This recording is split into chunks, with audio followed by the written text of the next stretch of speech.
Ankita case पर सियासी संग्राम हुआ तेज। सीएम धामी के बयान पर हरीश रावत का आया पलटवार।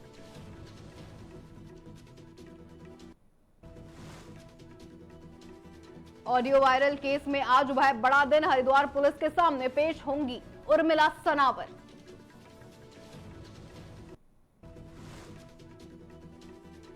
ऋषिकेश में वन भूमि पर कब्जे पर चला बुलडोजर। वन विभाग ने ध्वस्त किया 3 सेट।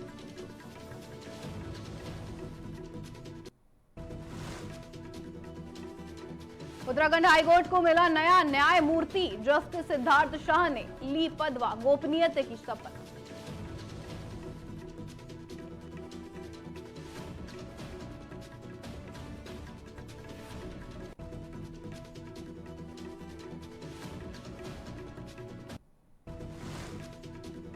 नमस्कार, आप देख रहे हैं न्यूज़ टीवी इंडिया। मैं हूं आपके साथ स्नेहा सिंह। शुरुआत करते हैं उत्तराखंड की कुछ खास खबरों के साथ। उत्तराखंड के चर्चित अंकिता भंडारी हत्याकांड में मुख्यमंत्री पुष्कर सिंह धामी का बड़ा बयान सामने आया है। बता दें, मुख्यमंत्री ने साफ कर दिया है कि इस पूरे मामले की जांच एसआईटी पूरी गंभीरता से कर रही है और कानूनी कार्रवाई अपने तय तरीके से ही जारी रहेगी। बता दें, सीएम ने भरोसा भी दिलाया है कि सरकार कानून द्वारा की जा रही हर जांच पर विचार विमर्श कर रही है और उसी के आधार पर आगे का निर्णय भी लिया जाएगा। लेकिन मुख्यमंत्री ने इस मुद्दे पर राजनीति करने वालों और भ्रम फैलाने वालों को भी आड़े हाथों ले लिया है। बता दें, सीएम धामी ने यह भी कहा है कि पिछले 15 दिनों से जिस तरह से इस मामले को लेकर प्रदेश में अफवाहें और भ्रम फैलाया जा रहा है, उससे न केवल राज्य का माहौल खराब हो रहा है बल्कि विकास योजनाओं पर भी बुरा असर पड़ रहा है। बता दें, मुख्यमंत्री ने दो टूक कहा है कि लोगों ने जनता को गुमराह करने और प्रदेश की छवि बिगाड़ने का काम किया है। उन्हें उत्तराखंड की जनता से माफी मांगनी चाहिए।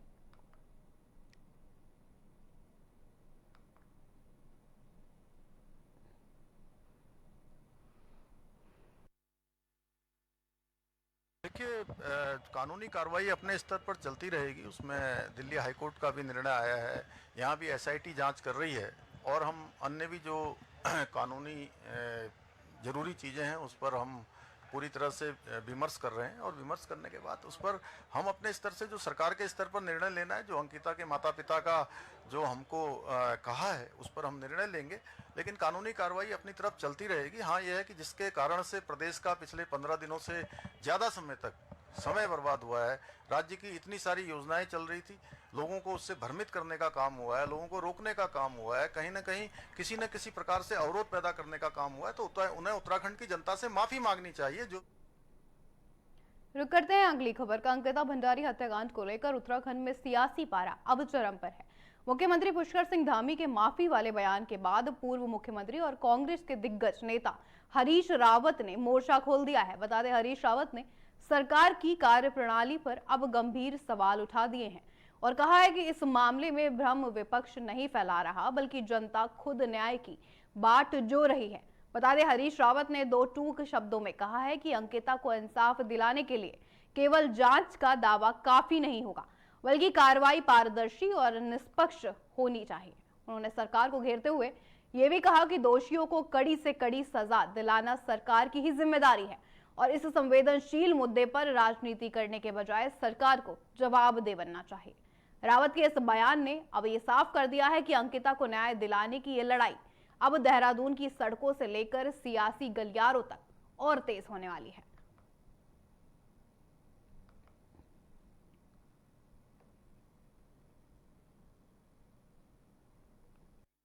रहस्यमयी जो कभी हिंदू रक्षक हो जाते हैं, कभी कहीं होते हैं, कभी कुछ बाना पहन लेते हैं, जो उनकी संगत में तो चीजें।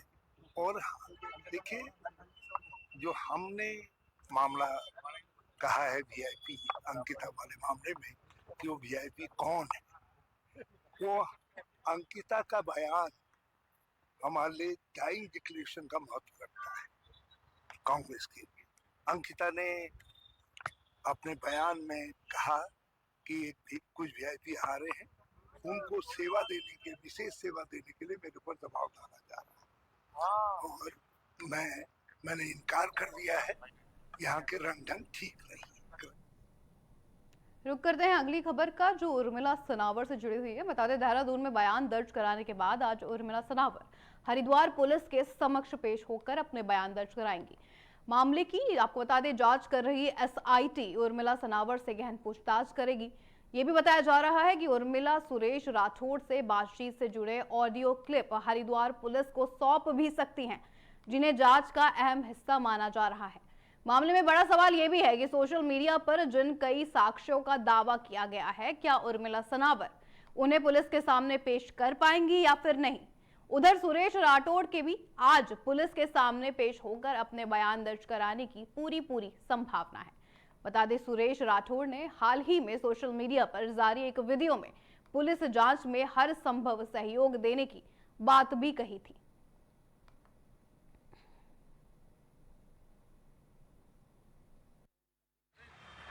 मैम कुछ बोलना चाहेंगे? कुछ बोलना चाहेंगी? मैम अभी आप आए हैं, किसी से मुलाकात हुई है? नहीं, अभी किसी से मुलाकात तो नहीं अभी आप पुलिस के पास जाएंगे या कहाँ पे अभी जाएंगे? अभी देखिए, जैसे भी अभी दर्शन भारती जी साथ है, साथ में जो भी होगा। आपने कहा था कि आपके पास सबूत है, वो सबूत क्योंकि आप पे मुकदमे भी दर्ज हुए, उसके बारे में और सबूतों के बारे में। वो जो मुकदमे वो सब निराधार है, बिना मतलब में उनको एक बेस बनाया गया सिर्फ और सिर्फ एक एसआईटी जांच बिठाने के लिए, और निराधार है वो मुकदमे। लेकिन मेन उद्देश्य जो हमारा वो है, अंकिता भंडारी हत्याकांड के लिए आए हम। और अगली बड़ी खबर आ रही है ऋषिकेश से। ऋषिकेश के शिवाजी नगर गली नंबर 29 एम्स के पीछे करीब 1 बीघा वन भूमि पर हो रहे कब्जे पर वन विभाग ने कड़ा एक्शन लिया है। बता दें, वन विभाग की टीम ने कब्जा कर बनाए गए टीन शेड को ध्वस्त कर दिया है। कब्जाधारी को दोबारा अतिक्रमण नहीं करने की हिदायत भी दे दी गई है। बता दें, हिदायत नहीं मानने पर कड़ी कानूनी कार्रवाई करने की चेतावनी भी दी गई है। आपको बता दें, शिवाजी नगर गली नंबर 29 एम्स के पीछे करीब 1 बीघा भूमि पर कई बार कब्जा करने की कोशिश हो चुकी है। इस बार ये कब्जा तब किया गया जब सुप्रीम कोर्ट के सख्त आदेश के बाद संबंधित वन भूमि को सर्वे के बाद रिपोर्ट सुप्रीम कोर्ट में सौंपी गई। बता दें, कब्जादारों ने भूमि पर न केवल कब्जा किया बल्कि उस पर टीन शेड भी बनवा दिया था। मामला वन विभाग के संज्ञान में आया तो अधिकारी हरकत में अब आते नजर आ रहे हैं। तत्काल मौके पर टीम भी पहुंची है और कब्जा करने वालों को फटकार भी लगाई गई है। उनको खुद कब्जा हटाने की सलाह दी गई है फिलहाल। लेकिन आपको बता दें, कब्जादारों के बुलंद हौसले इतने रहे हैं कि उन्होंने कब्जा हटाने की जहमत अभी तक नहीं उठाई। आखिरकार वन विभाग की टीम एक्शन में आई और मौके पर जाकर खुद टीन सेट को ध्वस्त कर दिया। बता दें, रेंजर जीएस धामंदा ने यह भी बताया है कि करीब 1 बीघा भूमि पर किए जा रहे कब्जे की सूचना पर एक्शन ले लिया गया है। कब्जे को मौके से हटाकर वन भूमि को अतिक्रमण मुक्त बनाने का दावा रेंजर ने किया है। उन्होंने ये भी बताया कि सुप्रीम कोर्ट के आदेश पर जिन भूमियों की नफ्त सर्वे के साथ हो चुकी है, उन पर वन विभाग की टीम खास तौर पर निगरानी करने में लगातार लगी हुई है। कब्जा करने वालों के खिलाफ सख्त कार्रवाई होगी। भूमि पर कार्रवाई करने पहुंचे, क्या है पूरा मामला? पूरा मामला ये है कि पहले भी इसने अतिक्रमण करा था यहाँ पे, फिर हमने तोड़ा था, फिर इसने ये टीन शेड बनाए, हमने उसको ध्वस्तीकरण कर दिया। अधिकारी द्वारा कोई कार्रवाई की जाए? उत्तराखंड हाई कोर्ट के मुख्य न्यायाधीश नरेंद्र जी ने उत्तराखंड उच्च न्यायालय के मुख्य न्यायाधीश की कोर्ट में हाई कोर्ट के नव नियुक्त न्यायाधीश सिद्धार्थ शाह को पद व गोपनीयता की शपथ दिला दिया। बता दें, शपथ ग्रहण समारोह में उच्च न्यायालय के समस्त न्यायमूर्ति व रजिस्ट्रार जनरल सहित बार एसोसिएशन के पदाधिकारी व उच्च न्यायालय के सभी अधिवक्ता वहां पर मौजूद रहे हैं। जस्टिस सिद्धार्थ शाह उत्तराखंड हाईकोर्ट की स्थापना के समय से ही हाईकोर्ट में वकालत कर रहे हैं। 4 सितंबर 1971 को जन्मे सिद्धार्थ शाह की हाई स्कूल तक की पढ़ाई नैनीताल के सेंट जोसेफ कॉलेज व इंटर की पढ़ाई बिड़ला विद्या मंदिर नैनीताल से हुई है, जबकि स्नातक की किरोड़ीवाल कॉलेज दिल्ली से और लाकी कमाऊ विश्वविद्यालय के अल्मोड़ा परिसर से हासिल की है। आपको ये भी बता दें, उत्तराखंड हाईकोर्ट का जज नियुक्त किए जाने पर हाईकोर्ट बार एसोसिएशन ने खुशी व्यक्त करते हुए उन्हें बधाइयां भी दी हैं।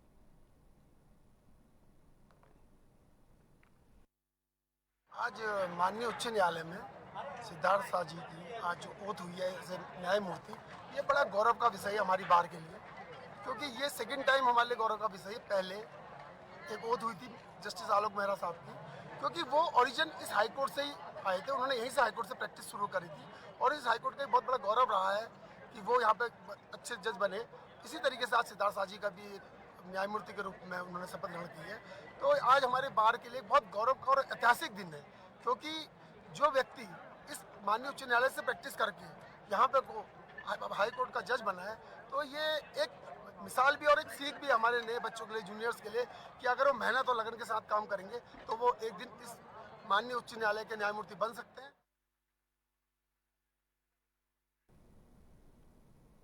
रुक करते हैं अगली खबर का। आम इंसान विकास पार्टी के राष्ट्रीय अध्यक्ष एवं पूर्व राज्य मंत्री, आपको बता दें, आकिल अहमद के नेतृत्व से मेन रोड तक अंकिता भंडारी को इंसाफ दिलाने के लिए कैंडल मार्च निकाला गया है और 2 मिनट का मौन भी रखा गया। इस मौके पर आपको बता दें, आकिल अहमद ने यह भी कहा कि उत्तराखंड सरकार अंकिता भंडारी के हत्यारों को बचाने का काम कर रही है। 4 साल बीत जाने पर भी अंकिता भंडारी को इंसाफ नहीं मिला। धामी सरकार अपने बड़े नेताओं को बचाने का काम कर रही है, जो बर्दाश्त नहीं किया जाएगा। उन्होंने ये भी कहा कि आज तमाम विपक्षी दल सड़कों पर आकर अंकिता भंडारी के दोषियों को फांसी दिए जाने की मांग कर रहे हैं, साथ ही लेकिन सरकार के सर से जूं नहीं रेंग रही।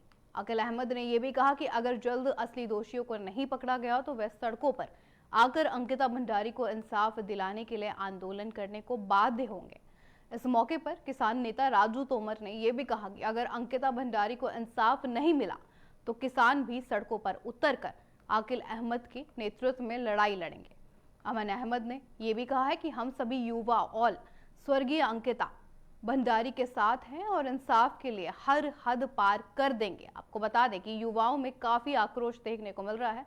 इस मौके पर अरशद अली, गुफरान अली, सोहेल नवाब, खातिक लाल गुप्ता, नदीम बेग, अनीस भाई, महफूज भाई, अभय यादव, अरमान अली, शदाब परवेज, आलम फारूक, अली दानिश, भाई हाजी, अब्दुल रहमान आदि लोग भी वहां पर मौजूद रहे।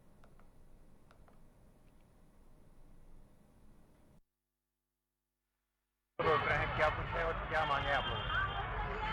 हमारी मांग है कि अंकिता भंडारी हम सब की बेटी और उसके साथ बहुत बड़ी नाइंसाफी भारतीय जनता पार्टी के नेताओं के द्वारा उसके साथ सामूहिक दफन किया गया और उसके बाद उसकी हत्या कर दी। और 2022 से लगातार जो है हम लोग मांग करते आ रहे हैं कि सीबीआई जांच इसमें अभी तक सीबीआई जांच करना चाहिए और सरकार अपने लोगों को बचाने का काम कर रही है, अपने नेताओं को बचाने का काम कर रही है। सरकार गंभीर नहीं है इस मामले में। आज भी पूरे प्रदेश के अंदर जो है अंकिता भंडारी को लेकर सभी दल राजनीतिक दल सड़कों पे है और उनकी सबकी मांग यही है कि अंकिता भंडारी को इंसाफ मिले। इस तरीके से उनके पूर्व विधायक के द्वारा जो कुछ नाम उजागर किए गए और उनकी धर्मपत्नी के द्वारा, वो उन्हीं के विधायक है भारतीय जनता पार्टी के, जो भी है इनको बचाने के लिए जो है पूरी सरकार नहीं होती है। आज अरबन सड़कों पर है, आप भी युवा है, क्या कहोगे? देखिए, सबको सड़कों पर आना भी चाहिए, क्योंकि ये मामला सिर्फ एक जाति का और एक धर्म का नहीं है, क्योंकि बेटी सबके घर में है और चाहे वो हिंदू हो, मुसलमान हो, सिख हो, सबकी बेटी और बहन होती है। तो जिन्होंने भी उनके बहन के साथ दुष्कर्म किया, उन दरिंदों को फांसी होनी चाहिए।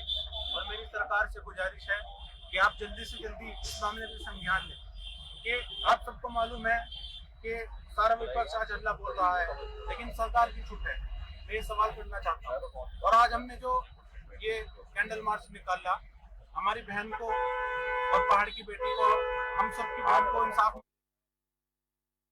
रुक करते हैं अगली खबर का। उत्तराखंड में सियासी हलचल तेज करते हुए कांग्रेस प्रदेश प्रभारी कुमारी सैलजा आज देहरादून पहुंचे हैं। बता दें, राजधानी के एक निजी होटल में पत्रकारों से मुखातिब होते हुए उन्होंने केंद्र और राज्य सरकार पर तीखा हमला बोला है। सैलजा ने अंकिता भंडारी मामले से लेकर राज्य की कानून व्यवस्था और बेरोजगारी जैसे गंभीर मुद्दों पर सरकार को घेरा है। बता दें, उन्होंने केंद्र सरकार की नीतियों को जन विरोधी बताते हुए कहा है कि देश में महंगाई और आर्थिक असमानता बढ़ती जा रही है। कुमारी सैलजा ने स्पष्ट किया कि कांग्रेस उत्तराखंड की जनता की हक की लड़ाई सड़क से सदन तक लड़ती रहेगी, जो लड़ती आई भी है। बता दें, आगामी चुनावों और संगठन की मजबूती को लेकर भी उन्होंने कार्यकर्ताओं को जीत का मंत्र भी दिया है।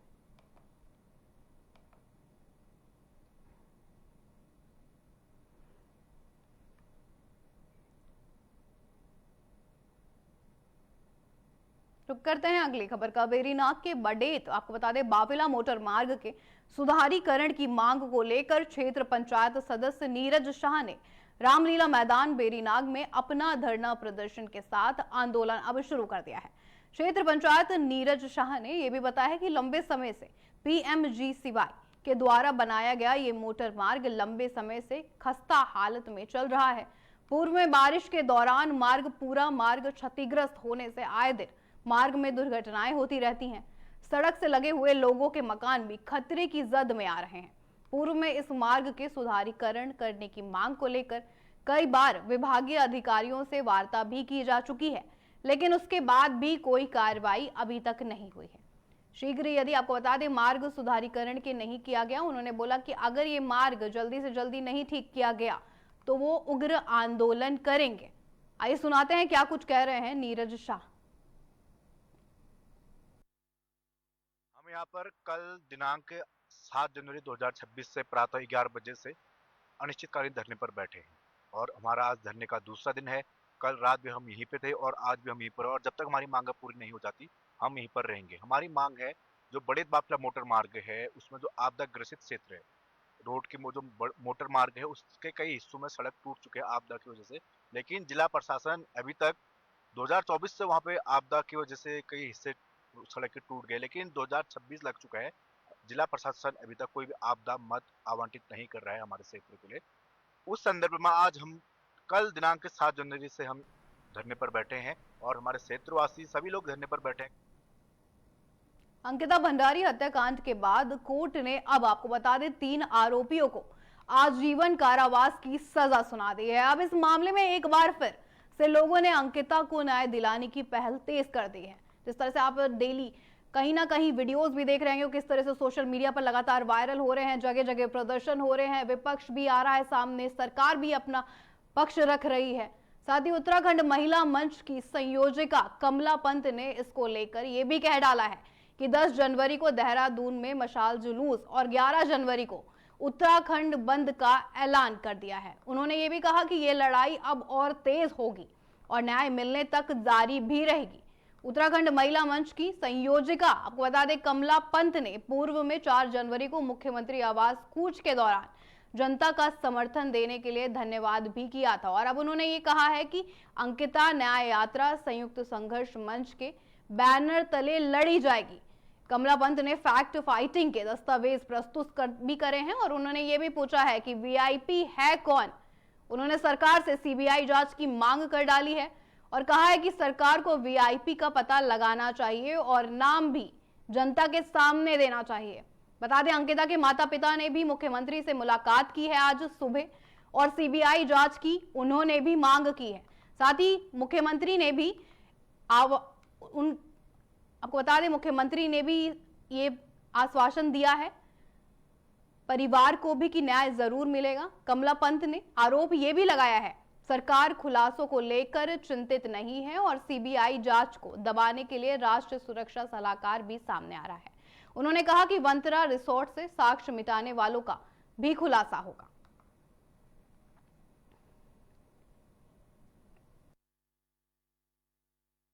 एसआईटी नहीं कह रही है कि क्या कहते हैं और क्या कहते हैं जनता जिस समय ये फैसला हुआ था कोर्ट द्वार के अंदर जनता की एक ही डिमांड थी, आप अगर उस समय वहां पे होते कोर्ट द्वार के अंदर, क्योंकि हम तमाम लोग थे जिस समय फैसला हुआ और उस समय बहुत बड़ी भीड़ वहां पे थी और महिलाएं बहुत अधिक संख्या में थी उसमें, और हमारी सिर्फ एक मांग थी कि वीआईपी कौन है, क्योंकि वहां पे वीआईपी का खुलासा क्यों नहीं, फैसले में वीआईपी क्यों नहीं आ पा, वीआईपी आया लेकिन वो स्पष्ट नहीं किया गया कि वीआईपी कौन है। तो जनता की मांग यही थी कि वीआईपी कौन है तब से, मगर जब उर्मिला सनावर ने इसको थोड़ा सा चिंगारी दी तो जनता सड़कों पे आ गई, क्योंकि उसको तो मौका जनता भी तो। हरिद्वार से इस वक्त एक बड़ी खबर सामने आ रही है। बता दें रानीपुर कोतवाली में गैर जमानती मुकदमा दर्ज होने के बाद उर्मिला सनावर आज हरिद्वार के एसओजी कार्यालय पहुंच गई हैं। पुलिस प्रशासन पिछले कई दिनों से उर्मिला की हर गतिविधि पर कड़ी नजर बनाए रखा था। कल देहरादून में रहने के बाद आज उर्मिला हरिद्वार पहुंची हैं, जहां मामले की जांच कर रही एसआईटी उनसे लंबी पूछताछ भी कर सकती है। बता दें उर्मिला सनावर का यह भी कहना है कि वह जांच में पूरा सहयोग दे रही हैं और कानून का पालन भी वो करेंगी।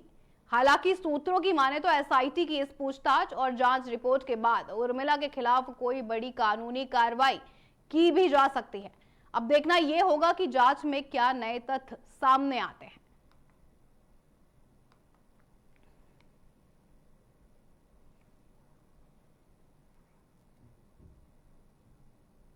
रुक करते हैं अगली खबर का। हरिद्वार देहरादून हाईवे स्थित छिद्दरवाला में 3 चोरों ने घर का ताला तोड़कर लाखों रुपयों की ज्वेलरी साफ कर दी है। बता दें शिकायत मिलने पर रायवाला पुलिस ने मामले में मुकदमा दर्ज भी कर लिया है और अभी चोरों को गिरफ्तार करने में सफलता भी हासिल कर ली है। आपको बता दें फिलहाल पुलिस ने मुकदमे के आधार पर चोरों को न्यायालय में पेश किया है, जहां कोर्ट के आदेश पर पुलिस ने आरोपियों को जेल में भेज दिया है। मामले का खुलासा करते हुए कोतवाल राजेंद्र सिंह खोलिया ने यह भी बताया कि 6 जनवरी को बीना देवी के घर का ताला तोड़कर चोरी की वारदात हुई थी। शिकायत मिलने पर पुलिस ने मामले में मुकदमा दर्ज किया है। मुखबिर की सूचना पर पुलिस ने चोरों को भी गिरफ्तार करने में सफलता हासिल की है, जिनकी पहचान आपको बता दें विनोद, राजेंद्र और सत्यम के रूप में हुई है। तीनों आरोपी नशा करने के आदी भी हैं। नशीला सामान खरीदने के लिए ही आरोपियों ने चोरी की वारदात को अंजाम भी दिया था। आरोपियों के कब्जे से करीब 2.5 लाख रुपए की चोरी हुई ज्वेलरी बरामद भी की गई है और साथ ही तीनों आरोपी छिद्दरवाला के ही रहने वाले हैं।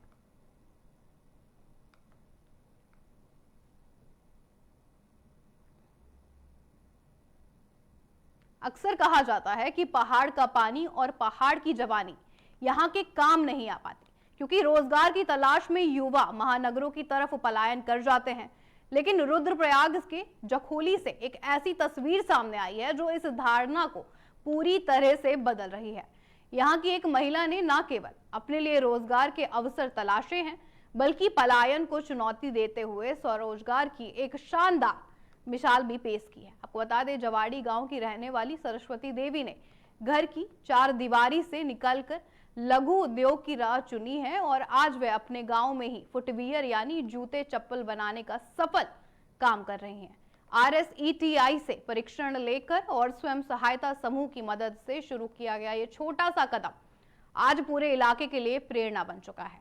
उनके द्वारा बनाए गए उत्पादों की धमक अब रुद्रनाथ, आपको बता दें, और जखोली जैसे बड़े महोत्सव के स्टॉल्स तक भी पहुंच चुकी है।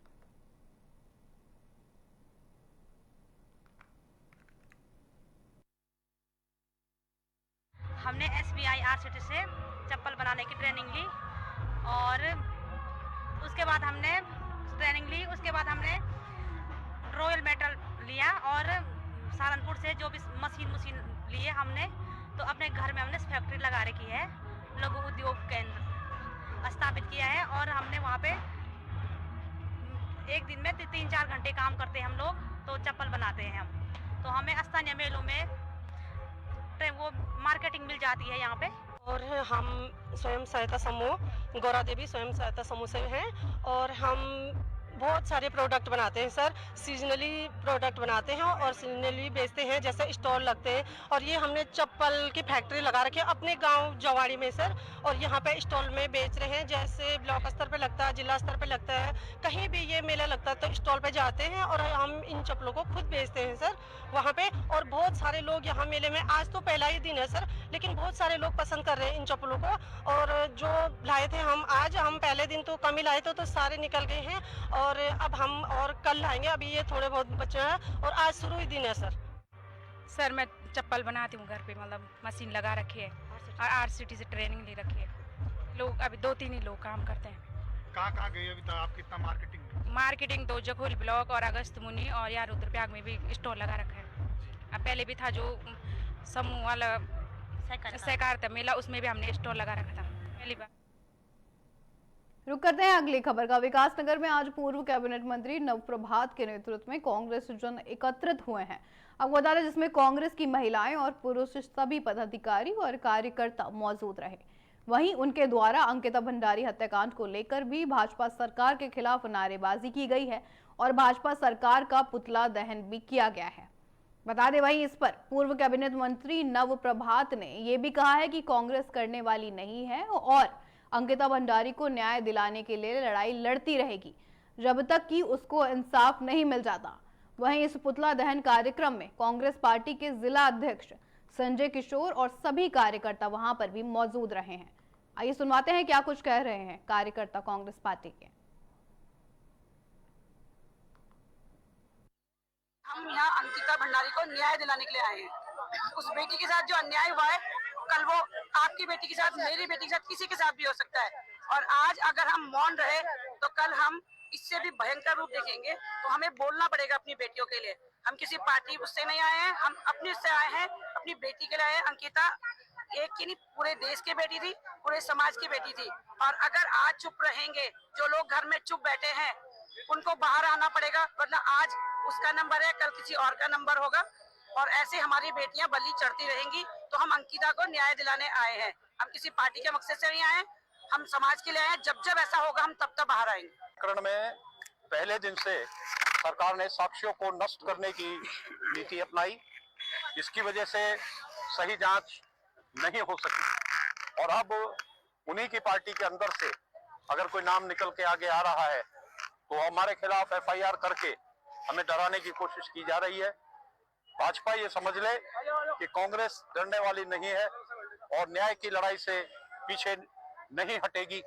हम अपनी लड़ाई को अंतिम स्तर तक लड़ेंगे और निश्चित रूप से उत्तराखंड की बेटी के लिए न्याय की जीत कराएंगे। सबसे पहले आप लोगों से ये कहना चाहूंगी, कातिल कितना ही सातिर क्यों ना हो, एक दिन वो पकड़ा जाता है। आप कितनी ही कोशिश कर लीजिए, सरकार कितनी ही कोशिश कर ले, लेकिन अब उसका अंत निश्चित है।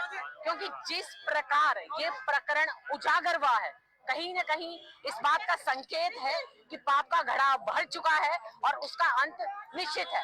और आज हम उत्तराखंड की जितनी भी महिलाएं हैं, आज सवाल किसी पार्टी का नहीं है, आज उत्तराखंड की अस्मिता का सवाल है, आज उत्तराखंड की बेटी का सवाल है, आज उत्तराखंड की माँ का सवाल है, आज उत्तराखंड की भूमि का सवाल है। तो हम सब लोग ये जिस भी तरीके से प्रकरण करें, हम भी सोशल मीडिया में कल देख रहे थे कि जो धामी जी अपने स्टेटमेंट दे रहे थे और जिस प्रकार से वो जवाब दे रहे थे, मुझे तो बहुत दुख होता है। मतलब उनका जो फेस रीडिंग था वो हंस के बात कर रहे। मेरे साथ इस बुलेटिन में इतना ही। आप देखते रहिए न्यूज़ टीवी इंडिया। नमस्कार।